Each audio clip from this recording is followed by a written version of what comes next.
persilakan kepada pembicara pertama, yaitu Profesor Dr. Ili Afianti, SEMS ACPA, untuk memaparkan paparannya. Tapi sebelum itu, saya akan membacakan terlebih dahulu profil dari pembicara pertama kita. Beliau merupakan guru besar dari Fakultas Ekonomi Universitas Padjadjaran Bandung sejak 2007 hingga sekarang. Juga menjabat sebagai komisaris PT PLN Persero tahun 2017 hingga sekarang. Lalu juga pernah menjabat sebagai anggota Dewan Komisioner OJK tahun 2012 hingga tahun 2017. Juga pernah menjabat sebagai auditor utama keuangan negara 7 ya di BPK RI tahun 2009 sampai 2012. Selain itu pernah juga menjabat sebagai tenaga ahli dan staf ahli BPK RI, staf khusus Menteri Keuangan RI, dan menjabat sebagai Managing Partner KAP Ilya Afianti dan rekan. Baik, untuk itu saya persilakan kepada Prof. Ilya untuk menyampaikan paparannya kurang lebih 20 menit, Prof. Setelah itu kita lanjutkan tanya jawab 15 menit. Silakan, Prof. Terima kasih Pak Taufik Gumelar. Selamat pagi yang saya hormati Pak Rektor dan para Bapak Ibu Wakil Rektor, Ibu Kaprodi Akuntansi Universitas Nusa Putra. Yang saya hormati tentunya Pak Faisal Basri yang akan bicara mengenai makroekonominya. Saya nggak ahli, jadi saya nggak berani berbicara mengenai perbaikan perekonomian dan sebagainya, yaitu ahlinya adalah Pak Faisal Basri gitu. Jadi saya akan bicara di yang kecil, di mikronya saja. Ya, di peran akuntan, bagaimana peran akuntan itu bisa mengencourage pertumbuhan ekonomi, tapi melalui sektor real, melalui perusahaan begitu ya. Nah, jadi seperti itu. Bapak Ibu, para mahasiswa yang hadir di pagi hari ini luar biasa ya, 221 partisipan yang menghadiri seminar nasional ini, luar biasa. Baik, Assalamualaikum warahmatullahi wabarakatuh, salam sehat untuk kita semua. Dan pagi ini kita masih bersyukur bisa hadir di dalam suasana yang ceria, bergembira ya di pagi hari ini mengikuti seminar nasional ini. Dan kita tidak boleh meratapi pandemi. Pandemi ini tidak boleh diratapi, tetapi memicu kita agar supaya kita berinovasi, berpikir lebih positif gitu. Baik, saya akan memulai men-share tayangan saya. Ya. Tapi saya di sini jadi nggak. Sebentar. Oke. Siap. Baik, mohon maaf. Nah, ini era digital seperti ini ya. Jadi ada kendala-kendala. Baik.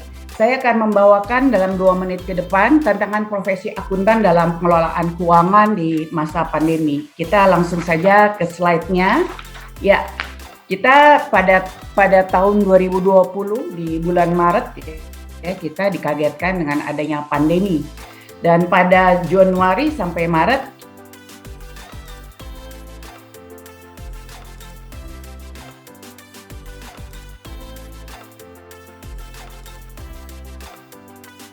dalam status pandemi baru kita sadar ya bahwa kita dalam keadaan sulit dan kemudian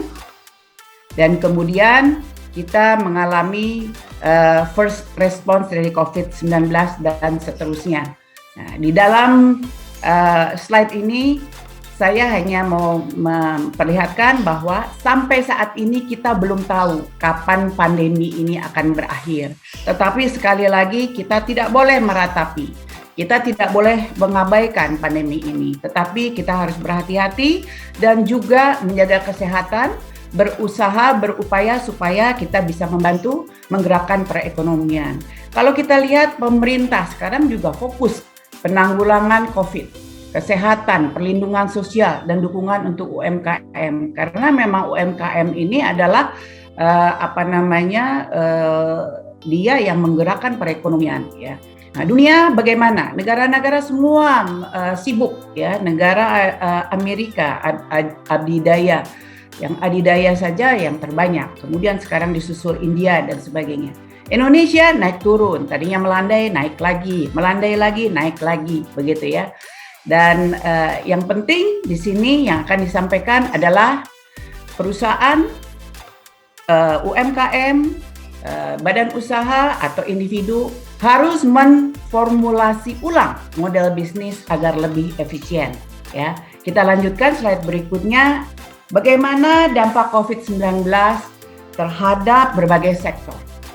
Nah, dengan adanya COVID terdapat pergeseran pola hidup karena tidak bisa beraktivitas sebagaimana biasanya sehingga kebutuhan hidup juga mengalami perubahan. Di awal COVID kita tidak boleh ketemu sama sekali. Itu betul-betul perekonomiannya itu anjlok begitu. Tetapi di dalam pandemi ada berkah juga. Tidak semuanya anjlok. Ada sektor-sektor industri yang melamba, ada sektor yang melaba atau merugi, dan ada sektor yang begitu merugi, terutama pariwisata. Pariwisata itu karena kita harus datang ya ke tempatnya juga harus fisik begitu, tidak bisa dilakukan secara digital ya, harus dibangun, kulinya datang begitu, barangnya itu harus move dan sebagainya ya. Kemudian penurunan mobilitas manusia, pembatasan wilayah ini yang menyebabkan kita tidak bisa bertemu karena regulasi pemerintah dilarang bertemu muka begitu. Ya, kemudian ada gejolak ini karena memang tidak bisa moving begitu. Nah, ini terdampak. Juga pabrik otomotif ya mengalami sektor kerugian. Tetapi ada juga yang bisa laba, bisa rugi begitu ya, tergantung kemauan. Nah, ini saya letakkan di tengah sektor mikro kecil dan menengah. Yang kita lihat mereka itu nekat untuk berupaya berusaha. Ya, luar biasa UMKM kita ya. Dilarang ketemu ya tetap dia biar ada tibum atau apa terus dia ya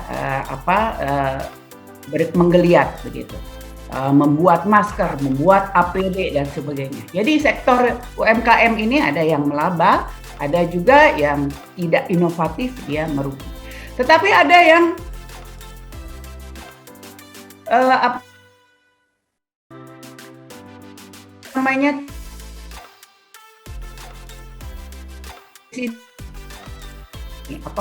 hoki ya, kasih itu hoki gitu. Work from home memerlukan pulsa gitu.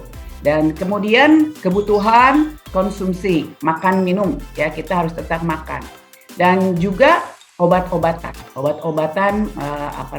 mengalami kenaikan. Demikian. Nah, ini semua dampak COVID ini kita juga terkejut-kejut begitu ya, karena di era pandemi ini justru ada berkah. Berkahnya apa? Berkahnya bisnis digital kita mengalami akselerasi. Jadi ada percepatan. Kita lihat slide berikutnya, e-commerce ya, e-commerce. Slide berikutnya, e-commerce tumbuh di tengah pandemi COVID-19. Kemudian juga marketplace juga bertumbuh cepat begitu. Nah, dengan pola-pola digitalisasi, dengan bisnis digital, ya, governance itu sudah melekat pada platform digital. Marketplace dengan merchant, dengan pembeli itu sudah satu platform. Ya, kalau kita lihat di manual luar biasa aturan SOP-nya, ya. Nah, maka dari itu berkembangnya itu di UMKM dan bisnis-bisnis real seperti ini yang tidak kita duga, karena dengan digitalisasi usaha mikro menengah ya ini menggeliat sendiri dengan sendirinya. Nah, kita mengharapkan belanja pemerintah yang bisa menggerakkan perekonomian. Nanti Pak Faisal Basri tolong bercerita juga ya. Saya juga ingin ada pengkayaan tentang ini. Belanja pemerintah dari tahun ke tahun itu bisa terserap itu kok di tengah tahun ya, karena memang birokrasi pengadaan barang dan jasa dan sebagainya. Jadi kalau misalnya Menteri Keuangan atau Presiden mengatakan ini gimana sih penyerapannya baru 30%, udah semester 1 begitu ya. Ya memang kita polanya birokrasinya harus melalui suatu tender. Tender itu kalau gagal harus diulang. Kemudian kalau sudah ada pemenang harus ditunggu. Barangkali ada yang komplain dan sebagainya. Akhirnya penyerapan itu baru di bulan Juni, Juli, Agustus sampai akhir tahun, sehingga sangat sulit menyerap. Walaupun dipaksa-paksa nggak ada yang berani belanja, karena kalau belanja tanpa prosedur pengadaan barang dan jasa ya bisa disalahkan oleh BPK, kemudian oleh KPK, oleh BPKP dan sebagainya. Nah ini kendala kita ya, birokrasi yang sudah di-cut juga tidak mencukupi untuk menggerakkan ekonomi, karena belanjanya itu belanja masyarakat yang mestinya gedenya itu dari belanja pemerintah itu baru terselenggara di pertengahan tahun ke akhir tahun. Nah, sekarang bagaimana akuntan ya menghadapi pertumbuhan digitalisasi, perdagangan digitalisasi, apakah itu e-commerce, sekarang fintech sudah merajalela, ya. Kemudian Gojek dari dia sudah ya. Jadi foto. Kemudian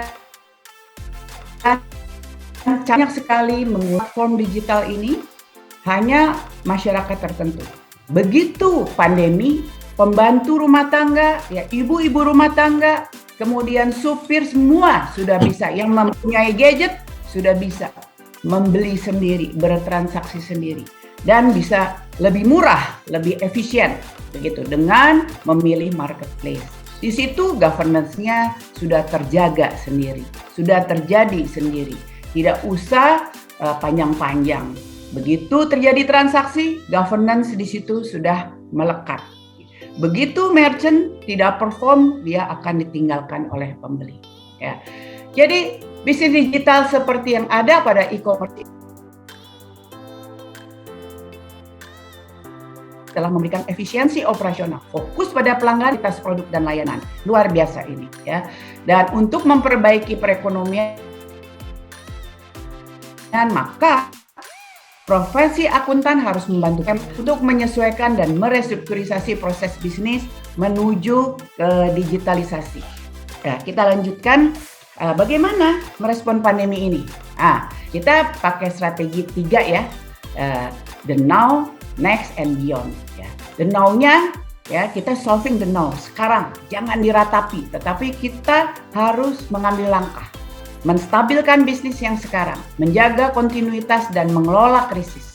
Kemudian kita melakukan exploring the next. Next-nya apa? Masihkah bisnis kita itu bisa kita lanjutkan, ya? Atau kita harus inovasi? Ya, kita tinggalkan bisnis lama, membuat inovasi-inovasi baru. Fokus pada cakrawala berikutnya dengan membangun ketahanan perusahaan untuk memastikan kesiapan di semua fungsi jika krisis. Dan kemudiannya selanjutnya adalah imagine the beyond. Pastikan keselarasan dengan apa yang akan terjadi ke depan dengan memahami new normal yang akan muncul setelah krisis dan membingkai ulang masa depan untuk menyelaraskannya. Jadi new normalnya kapan? Sekarang udah new normal belum? Kelihatannya sudah mulai new normal. Orang sudah bisa menyesuaikan diri dengan pandemi. Saya dulu yang nggak betah di rumah, begitu? Ya mau nggak mau saya harus di rumah dan akhirnya menikmati bekerja di rumah. Udah nggak mau lagi keluyuran, begitu ya. Kalau dulu kalau nggak pergi rasanya badan sakit-sakit. Kalau sekarang ternyata bisa juga, begitu. Nah, bagaimana? Orang-orang seperti saya yang di atas 60 tahun, kategori lansia, begitu, harus masuk ke dalam era baru, industrialisasi digital. Kita lihat slide selanjutnya, bahwa dengan digitalisasi, kita lihat slide selanjutnya ya, era baru industrialisasi digital ya. Dengan digitalisasi kita mengalami suatu increase flexibility, ya. Penambahan flexibility ya. Mass production itu dibuat lebih terindividualisasi ya. Walaupun mass produksinya tetapi ditujukan kepada kebutuhan konsumen.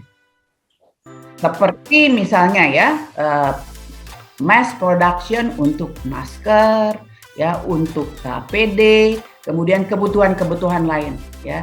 Karena pasar ini masih volatile, ya, dan produktivitas juga bisa tinggi. Dan dalam industrialisasi digital ini, dalam era baru ini ada threat, ya, ancaman dan ada opportunity, ya. Dan kita lihat ya, threat-nya itu secara global. Era industrialisasi digital menghilangkan, ini menurut riset ya, risetnya dari US Department of Labor. Nah, dan menghilangkan katanya 1 sampai 1,5 miliar pekerjaan sepanjang tahun 2015 sampai 2025 karena diganti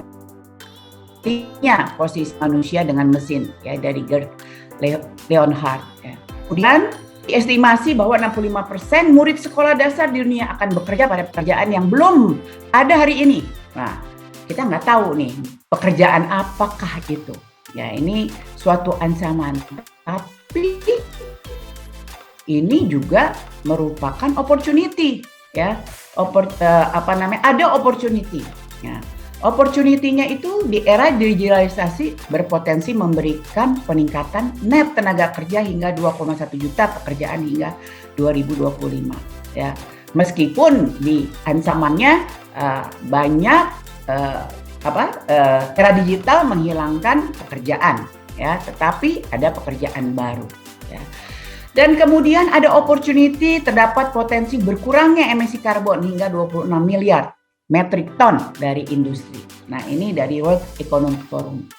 Apakah ini akan terjadi ya di tahun 2025?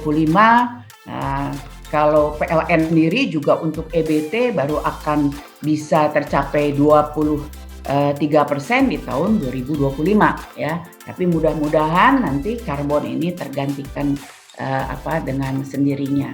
Nah, dengan adanya digitalisasi ya, ada belum bisa kembali lagi. Dengan adanya digitalisasi ya, ada siklus inovasi yang lebih singkat, produk yang lebih kompleks serta volume data yang lebih besar, dan efisiensi dari energi dan sumber daya menjadi faktor kompetisi yang kritikal ya. Nah, kita lanjutkan pada akuntan dan teknologi. Akuntan mau tidak mau ya, perkembangan teknologi yang baru akan menciptakan suatu kenormalan, standar atau keseimbangan baru, new equilibrium atau new normal ya. Nah, mayoritas aset sekarang sudah bukan lagi fixed aset, tetapi teknologi.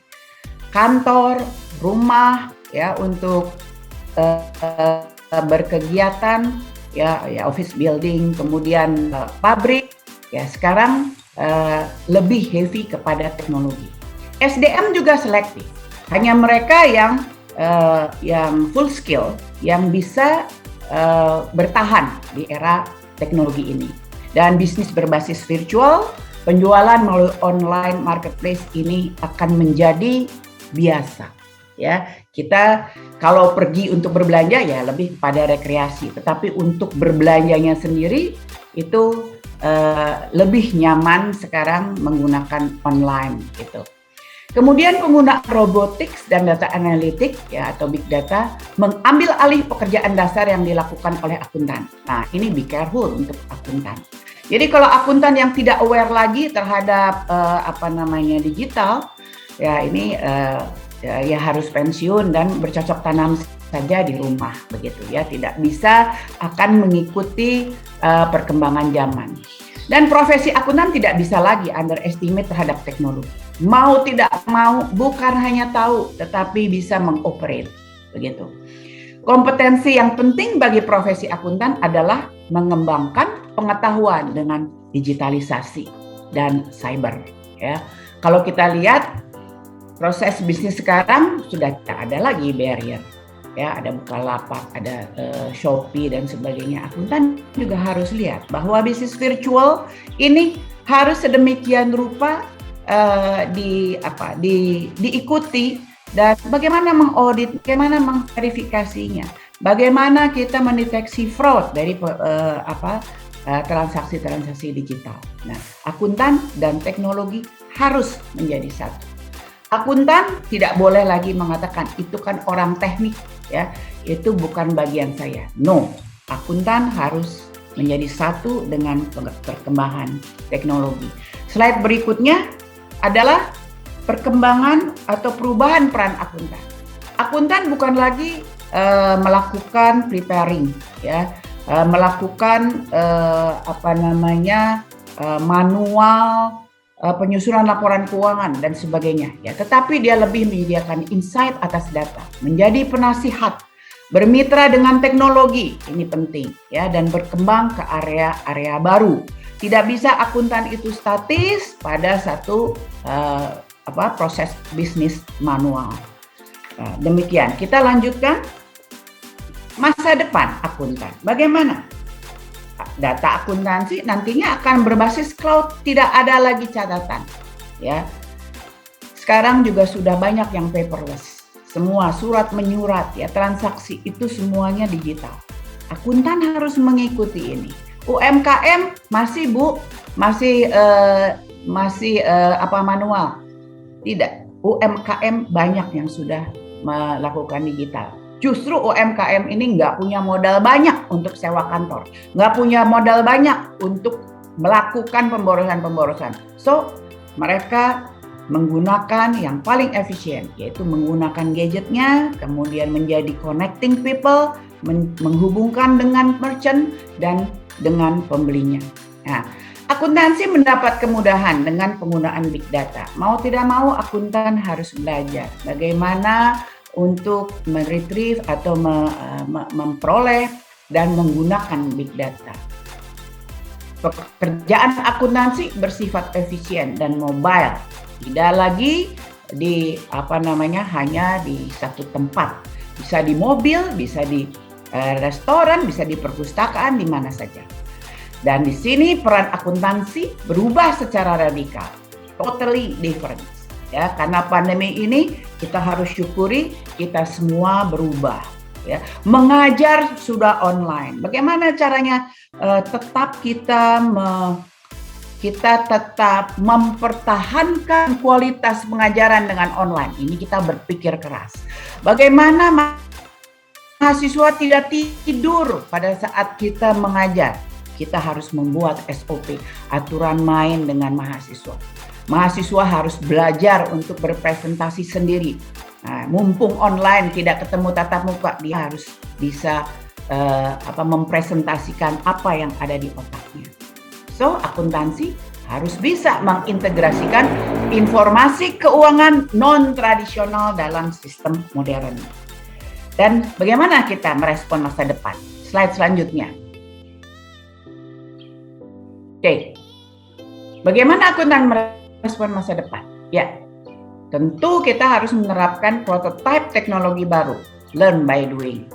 Ya, kemudian investasi pada pengembangan digital skill dan pendidikan berbasis international certification dan digital skill. Kita tidak bisa, ya, hanya webinar begini hanya dengan orang-orang Indonesia. Undang dari universitas di luar, ya, dari Malaysia, Singapura, ya, lingkungan ASEAN, kemudian ke Eropa, ke Australia, ya. Karena biar bagaimanapun juga kita harus meningkatkan quality kita, harus international base. Sertifikasinya harus sertifikasi internasional, ya. Kemudian responsif terhadap industri bisnis dan perkembangan teknologi, ya. Kurikulum dan pembelajaran berbasis human digital skill. Itu, ya, bukan lagi kepada manual. Kita lanjutkan. Slide selanjutnya, bagaimana kita meningkatkan digital literasi bagi profesi akuntan. Kita ada yang sama sekali gaptek, unaware. Nah, ini nggak boleh sama sekali. Basic pun nggak boleh. Minimal kita level 3, practical, ya. Digital literacy ini minimal. Tetapi kalau bisa advance atau expert ini jauh lebih baik. Ya, untuk milenial ya di level 4 atau 5. Kalau seperti saya ini baby boomers, bolehlah level 3, tetapi dibantu oleh milenial. Mengapa? Nah, karena produk profesi akuntan itu harus juga cepat, akurat, efisien. Sebagai contoh ya, untuk laporan keuangan di New Roma, ini ada dampaknya. Kita lihat ya, laporan keuangan harus tetap berkualitas walaupun dalam masa pandemi kita nggak ketemu orang ya. Bukti-bukti ini harus betul, akurat ya. Bukti-bukti ini harus lengkap ya, keberadaannya itu harus betul-betul, eksistensinya itu ada. Kemudian kepercayaan investor harapannya akan meningkat. Kalau laporan keuangan tidak berkualitas, investor akan kabur. Dan investor mau membeli saham yang harganya murah. Dengan itu mencerminkan kualitas laporan keuangan dan keadaan dari perusahaan. Dan bagaimana peran akuntan dalam menjaga kualitas laporan keuangan? 1, laporan keuangan harus mencerminkan keadaan yang sebenarnya. 2, merefleksikan keadaan perusahaan dalam laporan keuangan di kualitas yang tinggi meskipun dibuat di masa pandemi. Ya. Yang keempat, relevan, representasi tepat. Yang kelima, menjaga kualitas laporan keuangan terlebih di masa pandemi ini. Nah, kalau ini adalah tuntutan kualitas pekerjaan profesi. Ini sebagai contoh, ini laporan keuangan ya. Kita bisa juga membantu perusahaan membuat laporan manajemen, laporan kinerja dan sebagainya ya. Nah, semuanya ini harus dikerjakan oleh akuntan dengan profesional, dan akuntan harus mengikuti zaman era digitalisasi.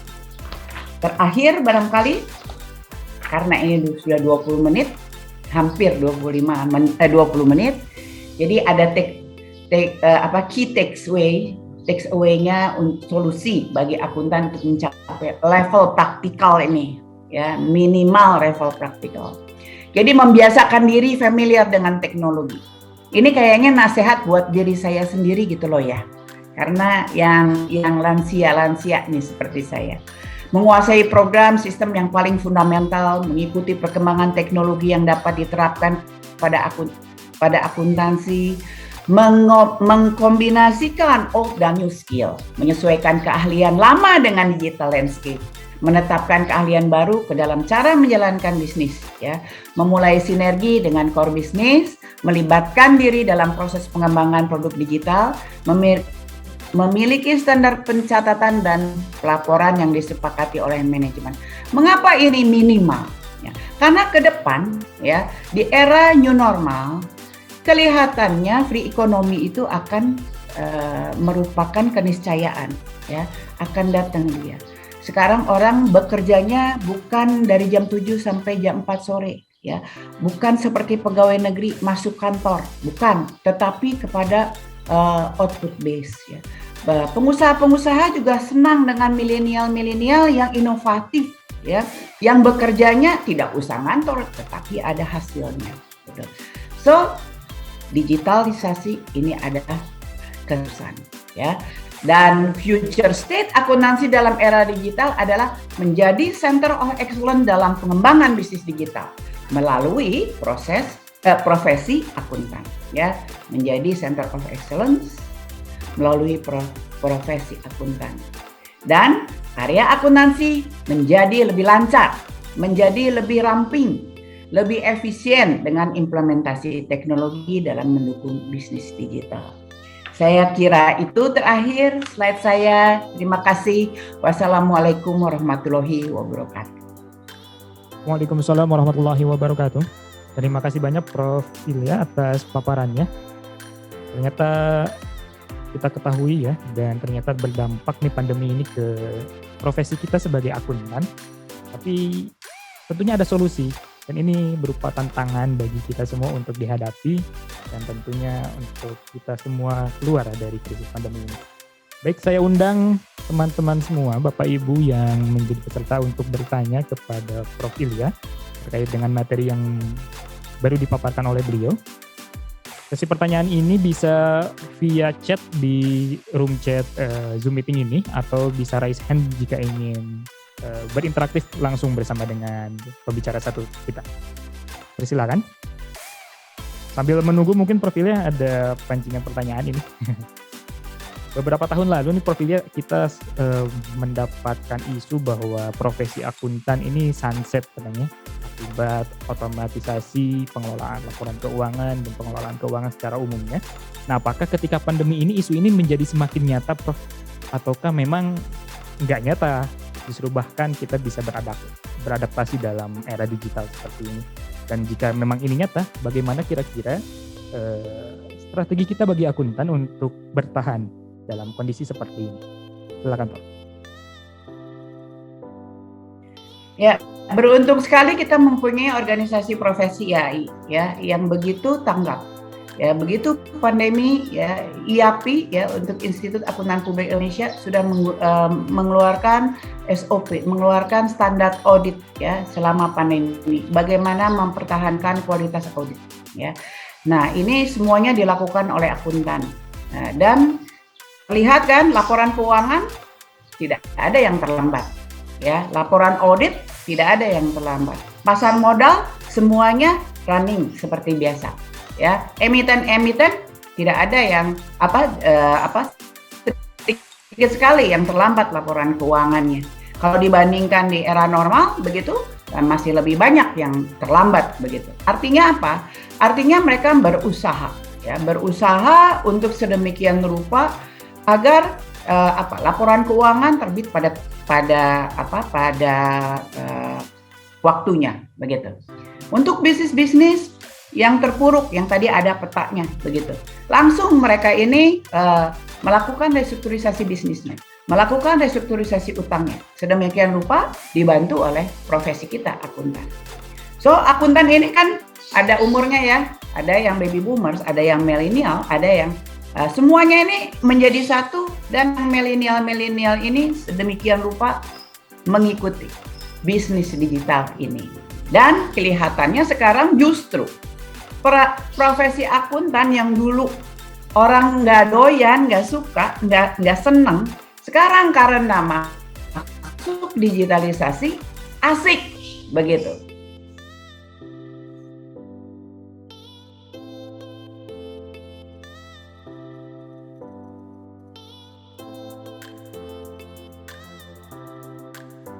Terjadi kemunduran dari profesi kita ya, karena IAI selalu membuat standar-standar, selalu membuat PPL yang menyemangati kita profesi akuntan untuk tidak meratapi pandemi ini, tetapi justru membuat satu inovasi mengatasi permasalahannya. Saya kira itu Pak Taufik Gumelar. Terima kasih. Baik, terima kasih banyak Prof atas jawabannya. Betul sekali, sepakat ya bahwa kita sebagai profesi akuntan harus selalu dinamis dan mengikuti eranya begitu ya, agar tetap bisa bertahan. Baik, saya undang kembali serta semua hadirin yang berbahagia untuk bertanya. Pertanyaan pertama ini Prof ada dari Olistin. Prof, bagaimana pengelolaan atau manajemen big data yang harus dilakukan oleh seorang akuntan? Seperti itu, Prof. Gimana? Pertanyaannya bagaimana pengelolaan atau manajemen big data yang harus dilakukan oleh seorang akuntan? Ya, manajemen big data. Saya susah ya ngejawabnya ya. Manajemen big data itu adalah suatu sistem digitalisasi ya.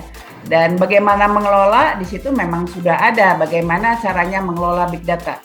Jadi big data itu akan digunakan sesuai dengan keperluannya, begitu. Bagaimana kita menyusun laporan keuangan atau bagaimana kita mengetahui pola pasar itu melalui big data.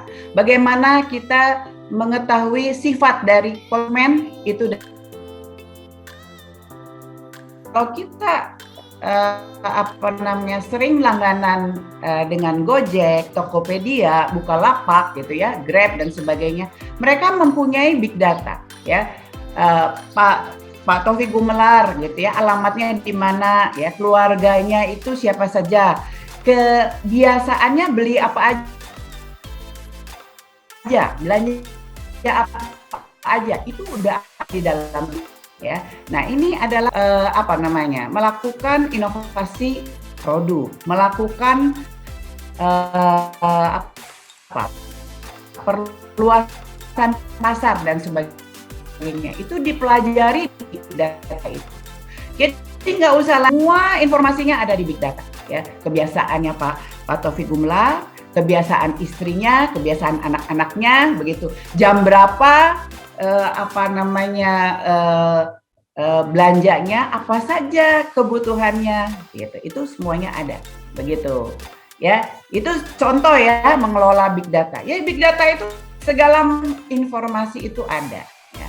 Makanya informasi yang kebocoran data dan sebagainya itu kan dijual ya, dijual oleh oknum atau apa. Kemarin BPJS Kesehatan itu bocor katanya gitu ya. Ya, bocor itu karena laku ya. Nah, setiap data keluarga itu ada ininya, nature-nya. Itu bisa digunakan untuk apa saja. Begitu Pak Taufik. Terima kasih. Baik, terima kasih banyak Prof. Semoga menjawab ya Mbak Olistin atas pertanyaannya terkait dengan pengelolaan big data. Pertanyaan terakhir Prof, ini penutup juga, nanti mungkin bisa diakhiri dengan closing statement dari Prof sendiri. Ini pertanyaan terkait dengan pendidikan akuntansi nih Prof. Ini pertanyaan dari Pak Gustian Juanda. Assalamualaikum, mau bertanya bagaimana sebaiknya penerapan Merdeka Belajar untuk memperkuat prodi akuntansi dan manajemen? Apa semester 5, 6, dan 7 sebaiknya pindah prodi ke prodi IT, Bu? Silakan Prof. Ya, sebenarnya prodi tidak harus pindah ke prodi IT, tetapi setiap mata kuliah itu harus mengandung digitalisasi. Contohnya bahwa kita ini kuliah ini kan bisa hybrid ya, bisa offline, bisa online. Nah, dengan kuliah ini kita kan juga menggunakan Google Classroom misalnya begitu. Ini kan juga sudah pendidikan digitalisasi untuk mahasiswa. Kemudian mahasiswa juga bisa menggunakan metode membuat YouTube begitu. Ini juga kan digitalisasi begitu. Kemudian mahasiswa juga bisa magang di tempat lain. Merdeka Belajar kampus Merdeka Belajar juga bisa dimagangkan di semester akhir ya, untuk mengetahui bagaimana proses bisnis atau model bisnis dari perusahaan yang magang itu. Dan saya sih menyarankan bukan mahasiswanya saja yang magang, tetapi dosennya juga harus magang. Karena dosen itu juga tidak bisa hanya teori-teori saja ya. Nah, dosen juga harus magang. Sehingga apa yang diperoleh oleh dosen di industri, di dunia praktek bisa ditularkan kepada mahasiswa. Begitu. Baik, terima kasih banyak Prof Ilya atas sesi pertama ini. Perbincangan kita mengenai akuntan di era pandemi dan juga bagaimana opportunity dan threat yang akan kita hadapi bersama-sama. Sekali lagi terima kasih banyak Prof Ilya, sehat selalu. Terima kasih, sehat selalu.